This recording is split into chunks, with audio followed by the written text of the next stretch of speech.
할렐루야, 반갑습니다. 다들 어떻게 지내셨습니까? 최근 한국 소식을 보니까 굉장히 비 소식도 많았고 또 힘든 시간을 보내셨을 것 같은데 우리 성도님들은 다 평안하신지요? 최근에 그렇게 세상에서 일어난 일들을 이렇게 보게 되면 정말 주님께서 오실 날이 참 멀지 않았구나 생각을 자주 들게 됩니다. 이런 생각을 하는 게 제가 너무 앞서가는 걸까요? 우리는 정확하게 언제 주님께서 다시 오실 날을 알 수 없습니다. 그러나 언제나 바른 믿음으로 또 신랑을 기다리는 신부의 마음으로 오늘을 준비하는 것이 필요할 것이라 생각됩니다. 오늘 이렇게 예배드리는 이 시간이 어떤 사람들에게는 참 귀찮고 하잘 것 없는 짓을 하고 있다 생각할 수 있겠지만 정말 우리는 중요한 시간을 보내고 있습니다. 하나님께서 주신 말씀을 듣고 하나님께 우리 마음을 드리고 그래서 하나님 주신 생명을 얻는 이 귀한 시간, 우리 오늘 하나님께서 주시는 은혜에 충만한 시간 되시기 바랍니다. 우리 같이 기도할까요? 살아계신 하나님 아버지 감사합니다. 오늘도 주님께서 주시는 은혜 때문에 오늘 하루를 이렇게 귀한 하루를 허락받았습니다. 하나님, 저희들 아무 자격이 없는데도 불구하고 하나님께서 저희 한 사람 한 사람 택해 주셔서 이렇게 하나님의 자녀 되게 하시고 하나님께 예배드릴 수 있는 예배자 되게 하신 그 놀라우신 은혜를 우리가 깊이 생각하는 시간 되길 원합니다. 오늘 하나님께서 우리 말씀 중심 교회 우리 한 사람 한 사람 그 마음을 열어주시고 하나님께서 주시고자 하는 그 데살로니가 전서의 말씀을 통해서 우리가 정말 하나님의 마음을 알게 도와주시옵소서. 하나님께서 우리에게 주시는 교훈을 깨닫게 도와주시옵소서. 참으로 감사하며 우리를 구원해 주신 예수 그리스도 이름으로 기도하옵나이다. 아멘. 자, 우리 찬송가 부르겠습니다. 370장 주 안에 있는 나에게, 370장 주 안에 있는 나에게. 통일 찬송가로는 455장입니다. 우리 지금 보고 있는 찬송가 370장 주 안에 있는 나에게 우리 같이 찬양을 하도록 하겠습니다.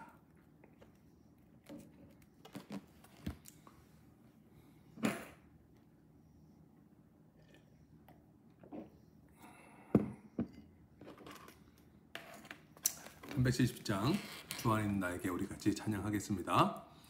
주 안에 있는 나에게 딴 근심이 있으랴 십자가 밑에 나가 내 짐을 풀었네. 주님을 찬송하면서 할렐루야 할렐루야 내 앞길 멀고 험해도 나 주님만 따라가리. 그 두려움이 변하여 내 기도 되었고 전날의 한숨 변하여 내 노래 되었네.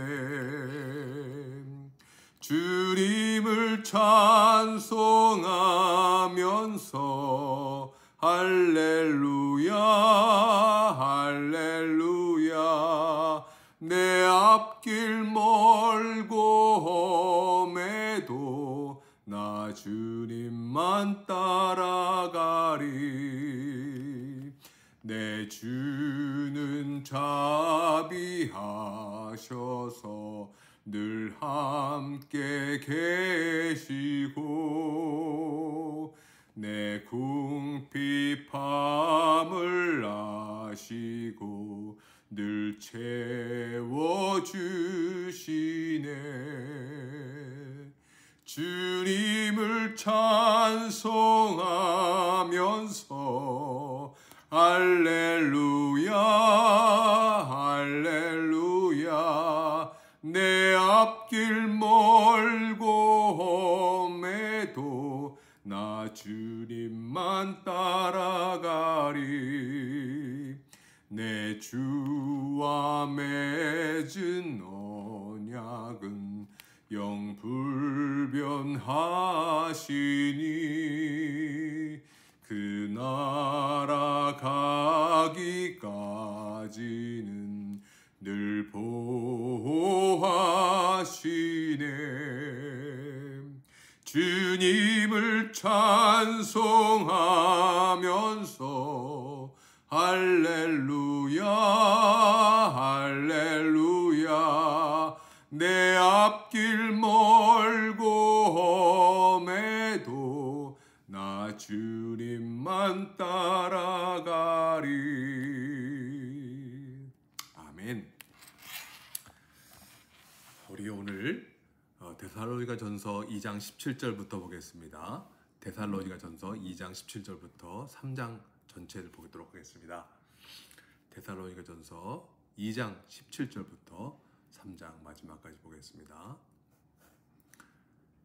데살로니가전서 2장 17절에서부터 3장 13절까지입니다. 우리 다 같이 봉독하도록 하겠습니다. 형제들아, 우리가 잠시 너희를 떠난 것은 얼굴이요 마음은 아니니 너희 얼굴 보기를 열정으로 더욱 힘썼노라.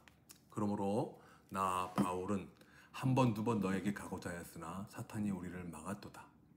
우리의 소망이나 기쁨이나 자랑의 면류관이 무엇이냐? 그가 강림하실 때 우리 주 예수 앞에 너희가 아니냐? 너희는 우리의 영광이요 기쁨이니라. 이러므로 우리가 참다 못하여 우리만 아데네에 머물기를 좋게 생각하고 우리 형제 곧 그리스도의 복음을 전하는 하나님의 일꾼인 디모데를 보내노니 이는 너희를 굳건하게 하고 너희 믿음에 대하여 위로함으로 아무도 이 여러 환난 중에 흔들리지 않게 하려 함이라. 우리가 이것을 위하여 세움 받은 줄을 너희가 친히 알리라. 우리가 너희와 함께 있을 때에 잠차 받을 고난을 너희에게 미리 말하였는데 과연 그렇게 된 것을 너희가 아느니라. 그러므로 나도 참다 못하여 너희 믿음을 알기 위하여 그를 보내었노니 이는 혹 시험하는 자가 너희를 시험하여 우리 수고를 헛되게 할까 함이니 지금은 디모데가 너희에게로부터 와서 너희 믿음과 사랑의 기쁜 소식을 우리에게 전하고 또 너희가 항상 우리를 잘 생각하여 우리가 너희를 간절히 보고자 함과 같이 너희도 우리를 간절히 보고자 한다 하니 이러므로 형제들아 우리가 모든 궁핍과 환난 가운데서 너희 믿음으로 말미암아 너희에게 위로를 받았노라. 그러므로 너희가 굳게 선즉 우리가 이제는 살리라. 우리가 우리 하나님 앞에서 너희로 말미암아 모든 기쁨으로 기뻐하니 너희를 위하여 능히 어떠한 감사로 하나님께 보답할까? 주야로 심히 간구함은 너희 얼굴을 보고 너희 믿음이 부족한 것을 보충하게 하려 함이라. 하나님 우리 아버지와 우리 주 예수는 우리 길을 너희에게로 갈 수 있게 하시오며 또 주께서 우리가 너희를 사랑함과 같이 너희도 피차간에 모든 사람에 대한 사랑이 더욱 많아 넘치게 하사 너희 마음을 굳건하게 하시고 우리 주 예수께서 그의 모든 성도와 함께 강림하실 때에 하나님 우리 아버지 앞에서 거룩함에 흠이 없게 하시기를 원하노라. 아멘. 할렐루야. 오늘 이 말씀을 보면 바울이 자신이 개척한 이 데살로니가 교회를 얼마나 사랑하고 있는지를 온 마음으로 느낄 수가 있습니다. 너무나 보고 싶고 만나고 싶은 성도들인데 갈 수가 없습니다. 바울은 자세한 이유를 적고 있지는 않습니다. 그렇지만 사탄이 자기를 방해하고 있다고 말을 합니다. 사실 데살로니가 교회는 바울이 처음부터 교회를 세우겠다고 작정한 교회가 아니었습니다. 바울이 유럽의 첫 발을 디딘 것은 마게도냐의 빌립보였죠. 그곳에서 회심자인 자주장사 루디아를 만나서 유럽 최초의 교회인 빌립보 교회를 세우게 됩니다. 그런데 그곳에서 귀신 들려서 점을 치는 여종에게서 귀신을 쫓아내 주었는데 그 여종을 통해서 이익 보는 사람들이 바울과 실라를 고발을 하게 되었죠.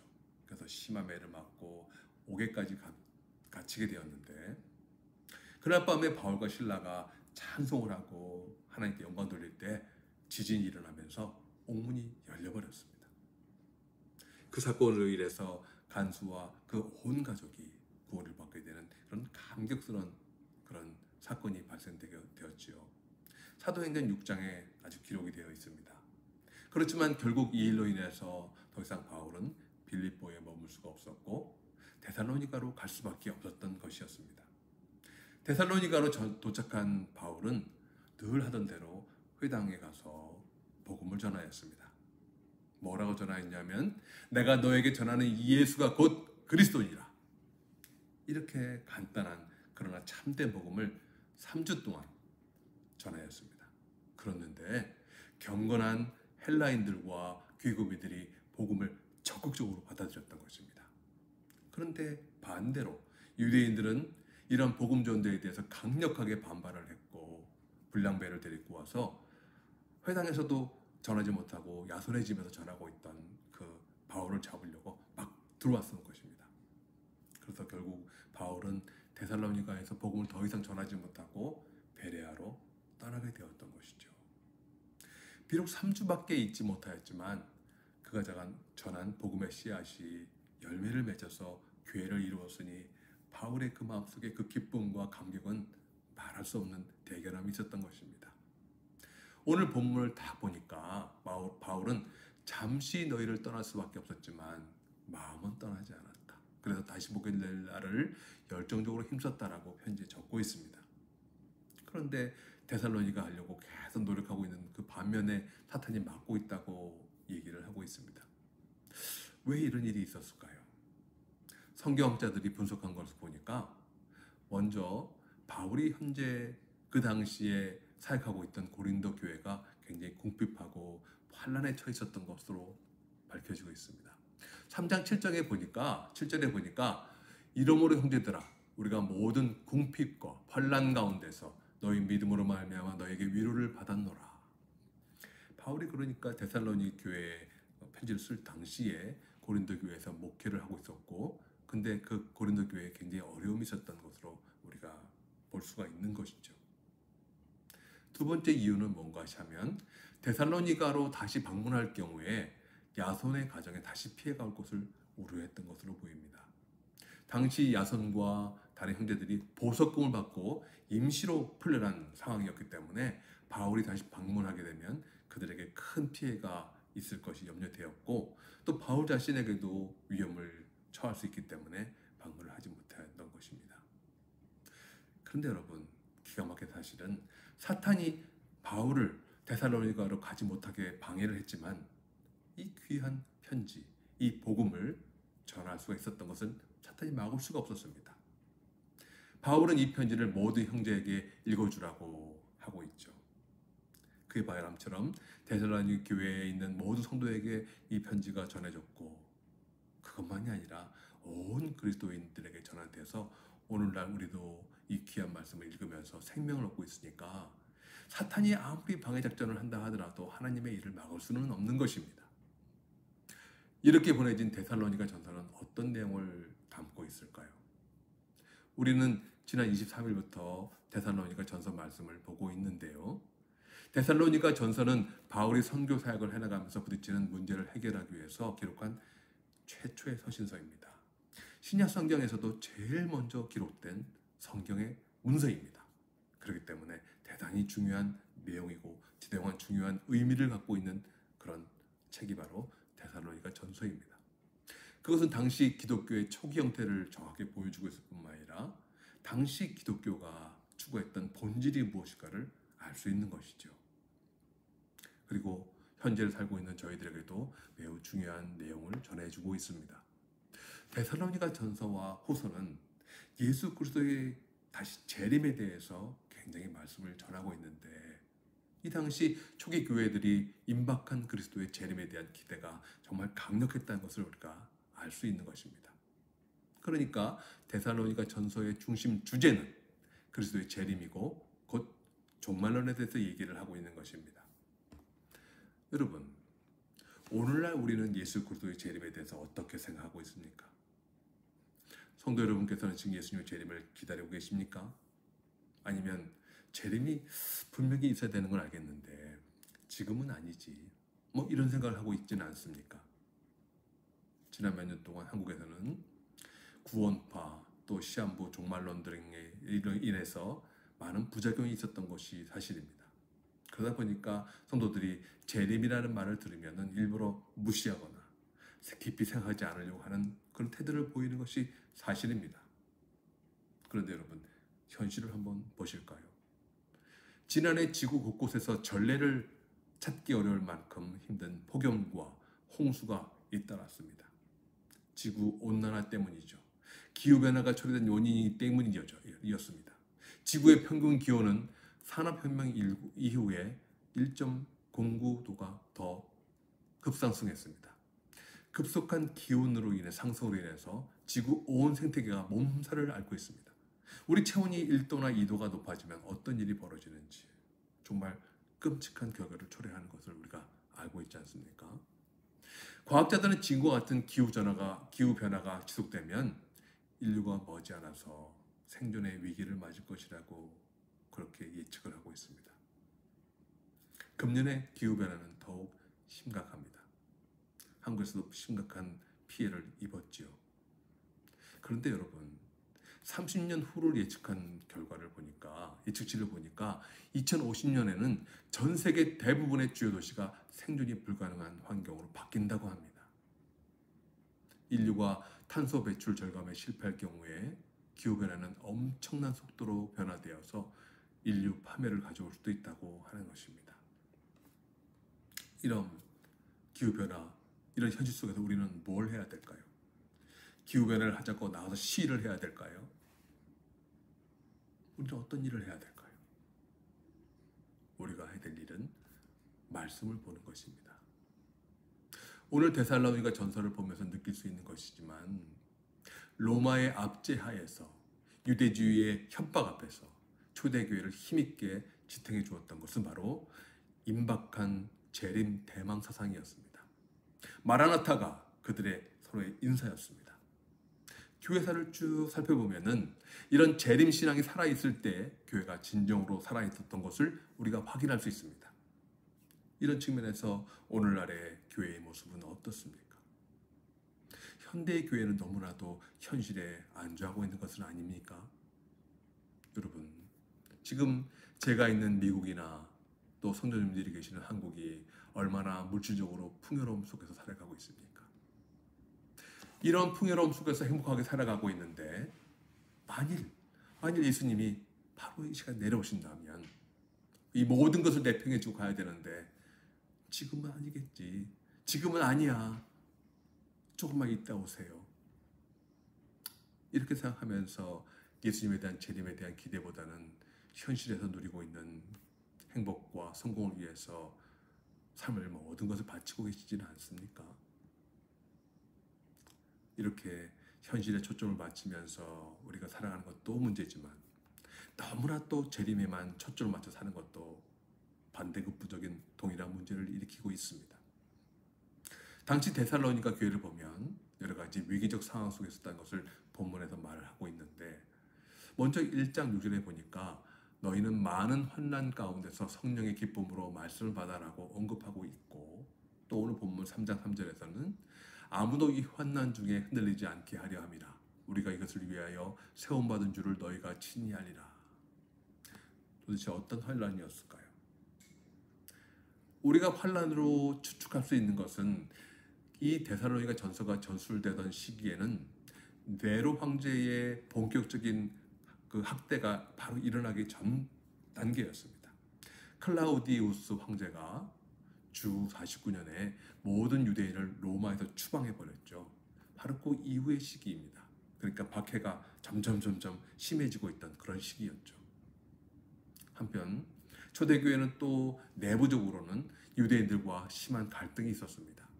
그들은 유대에 있는 교회를 공격하였고 데살로니가에 있는 바울이 복음 전하는 것도 탄압하였고 또 야손의 집까지 침입하여 바울 일행을 잡으려고 했었던 것이죠. 그리고 2장 14절에 보면 데살로니 교회가 지역의 백성들에게서도 또한 고난을 받았다고 적혀 있습니다. 두 번째 우리가 추측할 수 있는 환난은 재림에 대한 오해로 말만 생긴 그들의 문제였습니다. 혼란이었죠. 바울이 데살로니가에서 3주간에 걸쳐 복음을 전할 때 전한 내용은 사도행전 17장에 나와 있는데요. 뜻을 풀어 그리스도가 해를 받고 죽은 자 가운데서 다시 살아나야 할 것을 증언하고 이르되 내가 너에게 전하는 이 예수가 곧 그리스도니라. 이런 복음의 핵심이 되는 아주 기본적인 내용을 전해야 하는데 그 말씀과 함께 예수님이 다시 오실 재림에 대한 말씀도 전할 것이라고 우리가 추측할 수 있습니다. 데살로니가 성도들이 가지고 있는 믿음에 대해서 데살로니가서 1장 10절에 이렇게 적혀 있는 것을 우리가 알 수 있습니다. 또 죽은 자들 가운데 다시 살리신 그의 아들이 하늘로부터 강림하실 것을 너희가 어떻게 기다리는지를 말하니 이는 장래에 노하시면서 우리를 건지시는 예수시니라. 데살로니가 교인들은 하나님의 아들이 하늘로부터 재림하게 될 것을 간절히 기다리고 있었습니다. 당시 데살로니가 교회 교인들은 재림의 시기 그리고 죽은 자의 부활에 대한 가르침을 올바로 파악하고 있지는 못했습니다. 그러다 보니까 혼란에 빠졌고 현재의 삶에 충실하지 못하고 무의도식하거나 아니면 부도덕한 행위를 하는 그런 성도들이 많이 나타났던 것이라고 우리는 알 수 있습니다. 이런 상황 속에서 오늘 본문을 보니까 데살로니가 교회를 낳고 기른 부모인 바울의 입장에서는 그들을 고아처럼 내버려 둘 수가 없었습니다. 짧은 기간 동안 복음을 전하였지만 그들이 교회로서 잘 성장하고 있었던 것을 보았을 때 어떤 마음으로 기뻐했냐면 예수님이 강림하실 때 그들을 자랑의 면류관으로 내세울 만큼 데살로니가 교회는 바울의 영광이자 기쁨이었습니다. 빨리 가보고 그들을 격려하고 그들을 만나고 싶었는데 사탄의 방해로 갈 수 없었죠. 그래서 할 수 없이 디모데를 보냈습니다. 디모데를 통해서 그들을 굳건하게 세우고 믿음에 대해서 위로하길 원했습니다. 그리고 그들이 그리스도 재림과 관련하여 받게 될 환난을 미리 말씀드렸는데도 불구하고 실제 현실에서 똑같이 환난을 받고 있었기 때문에 잘 흔들리지 않고 바른 신앙으로 이겨내도록 위로하고 있는 것이었습니다. 그래서 바울은 노심초사 그들이 정말 제대로 섰는지 궁금하고 그러다 보니까 디모데가 와서 해줄 말이 정말 기다렸는데 디모데가 와서 성도들의 믿음이 꺾이지 않았고 사랑의 삶이 여전하다는 소식을 듣자마자 자신도 힘들었지만 이제야 살리라 하는 얘기를 하고 있었던 것입니다. 어떤 감사로 하나님께 보답할까 할 정도로 위로와 기쁨을 얻었습니다. 데살로니가에 오래 머물지 못했던 바울은 부족한 가르침과 교제를 채우기 위해서 사탄의 방해를 뚫고 다시 데살로니가 성도들에게 가기를 소망하고 있습니다. 그리고 마지막 12절 13절에 보니까 성도들이 서로 사랑하며 마지막 날 예수님이 재림하실 때 마음을 감찰하시는 하나님 앞에서 거룩함에 흠이 없게 하시기를 간절한 마음으로 간구하고 있는 것으로 이 편지를 3장에서 마무리하고 있습니다. 오늘 데살로니가 전서 2장과 3절을 통해서 오늘 살아가고 있는 우리에게는 어떤 교훈을 주시고 있는 것일까요? 사실 데살로니가 교회가 이 편지를 받을 당시의 시점보다 지금 우리가 처해 있는 이 시점에는 예수님이 오실 모든 여건이 다 완비가 되어 있습니다. 이스라엘이라는 나라가 다시 건국됨으로 말미암아 얘기됐던 모든 예언들이 다른 것들 다 완성되었고 마지막에 이스라엘의 건국으로 말미암아 모든 여건은 완성되었습니다. 언제 오셔도 우리는 할 말이 없습니다. 그런데 현대 교회에서 재림의 메시지가 서서히 사라지고 없는 것을 저희는 느끼고 있습니다. 경제가 부흥하고 성도들의 생활이 안정되면서 그 사라진 속도는 더 빨라졌죠. 가난하던 시절에 우리는 재림에 대한 기대를 우리는 굉장히 많이 열망하고 기다렸습니다. 그런데 지금은 우리들의 마음이 부하다 보니까 물질이 부하다 보니까 그런 재림에 대한 기대는 사라지고 없는 것 아닙니까? 그렇다면 우리의 마음이 너무 부한 것은 아닌가? 예수님께서 처음으로 설교하신 말씀에 심령이 가난한 자가 복이 있다 하셨는데 우리의 심령이 가난합니까? 애통하는 자가 복이 있다 하셨는데 지금 여러분은 스스로의 죄에 대해서 애통하고 있습니까? 우리의 마음이 너무 넉넉하지는 않습니까? 주님은 다시 오십니다.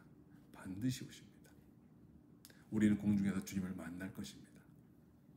그리고 우리가 다 반드시 그리스도의 심판대 앞에 나타나게 되어 각각 그 선악간에 그 몸으로 행한 것을 따라 받으려 함이라 라고 분명히 적혀 있습니다.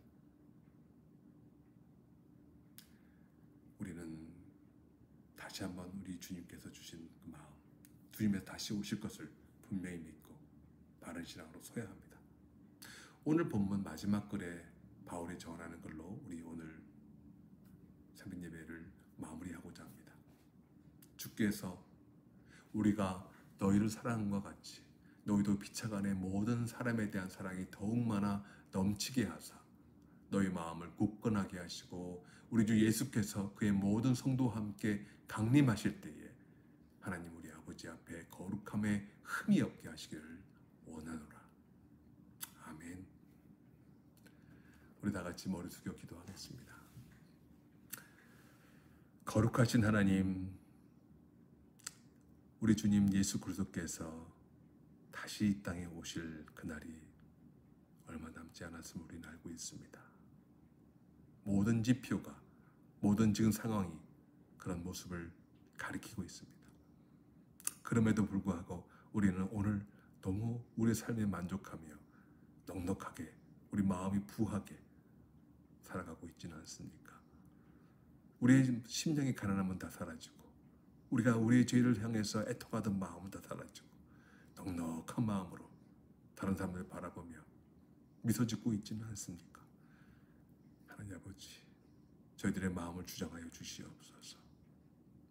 하나님, 우리가 사랑으로 믿지 않는 사람들을 다가가고 사랑으로 우리 형제를 사랑하는 것이 당연하고 필요한 일이지만 그런 것들이 우리 마음마저도 부하게 하여 하나님에 대한 기다림과 재림에 대한 소망을 잃어버린다면 옳지 않은 믿음으로 흘러갈 수 있음을 오늘 이 시간에 깨닫게 하여 주시옵소서.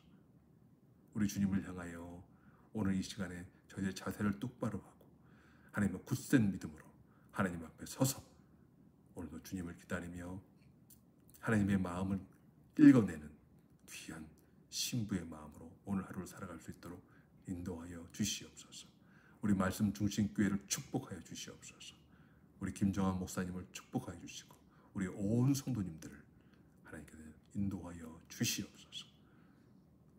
감사하며 우리를 위하여 죽으시고 부활하신 예수 그리스도 이름으로 감사하며 기도하옵나이다. 아멘.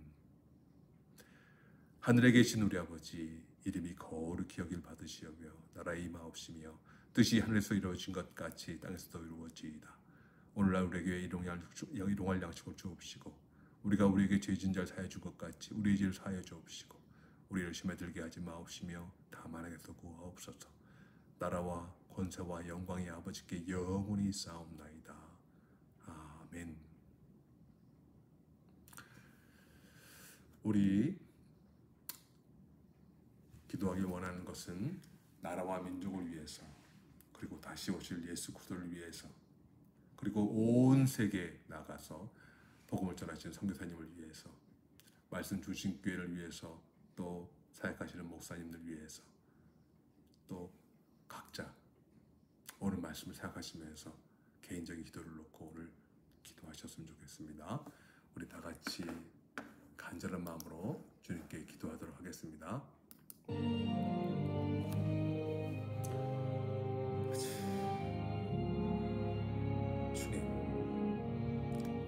주님 다시 오실 주님을 기다립니다. 간절한 마음으로 아버지, 저희들이 이 세상 살아가면서 우리의 삶을 바라보며 우리 스스로의 만족감에 차여 있지 않은가 돌아보게 하여 주시옵소서.